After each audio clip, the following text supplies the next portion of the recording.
Boa tarde, eu sou Eduardo Yamamoto e vamos iniciar mais uma aula de planejamento e controle.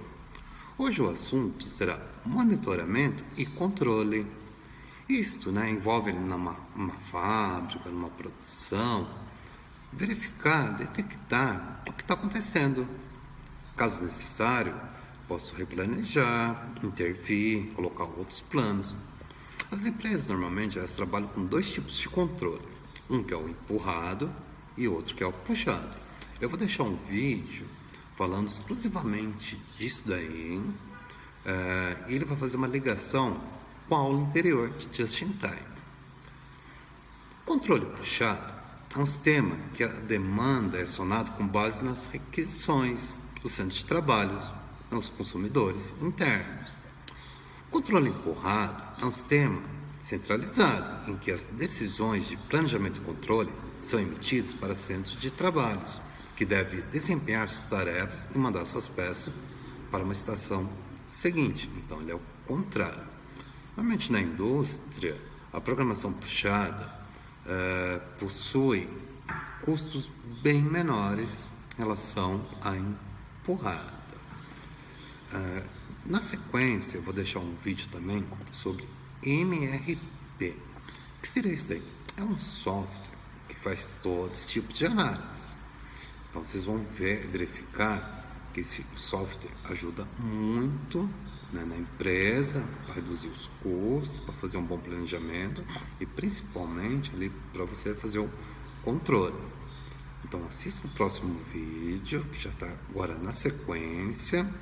Veja o vídeo que também está separado, ok? Que ele é um pouquinho mais longo, mas vai falar um pouquinho mais sobre o controle puxado e empurrado. Veja o material de apoio para a resolução dos exercícios. Obrigado por enquanto. Até mais. Embora a MRP seja um conceito abrangente de gestão de estoques e de gestão de movimentações, é um conceito que ficou bastante associado ao processo produtivo na indústria e que diz respeito à melhor configuração do estoque e à melhor gestão do estoque para satisfazer as necessidades da produção.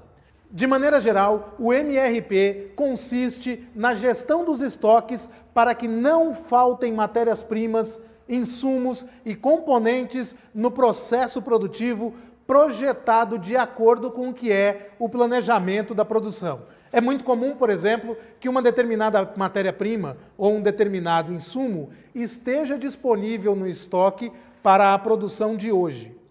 Mas o encadeamento das produções para amanhã, para daqui a uma semana, para daqui a um mês, pode indicar a necessidade de compra de materiais, de compra de insumos, para satisfazer as necessidades de produção de um período posterior. O típico disso é que o sistema já sabe qual vai ser a produção de daqui a um mês, sabe quantos são os produtos a serem produzidos e quais as necessidades de matérias-primas, insumos e componentes, para que essas produções sejam possíveis nos momentos adequados.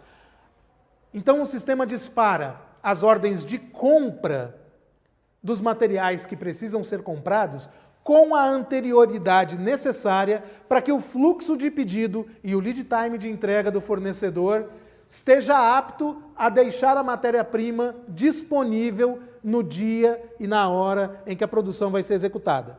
Existem alguns casos em que o MRP trata de componentes que são produzidos pela própria empresa. Então você tem duas camadas. Uma é a camada de que eu preciso desse componente pronto.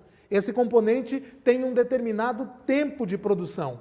E para produzir o componente, eu preciso de matérias-primas. Então, dispara-se dois trabalhos a serem realizados. Um de compra da matéria-prima e outro de produção do componente. Em produções complexas, isso pode acarretar a necessidade de compra de dezenas ou centenas de matérias-primas e de insumos, e pode acarretar também a necessidade de componentes diferenciados e diversificados, de modo que o cálculo que o sistema precisa executar pode ser bastante complexo.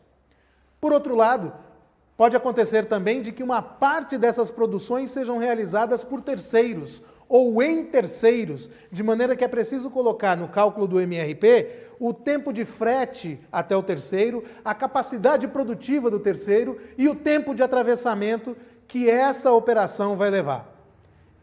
Embora seja complexo fazer essa conta, o sistema parametrizado entrega esse tipo de resultado automaticamente para as pessoas que trabalham no processo produtivo. Tudo isso que nós tratamos é o MRP 1, o planejamento de requisito de material.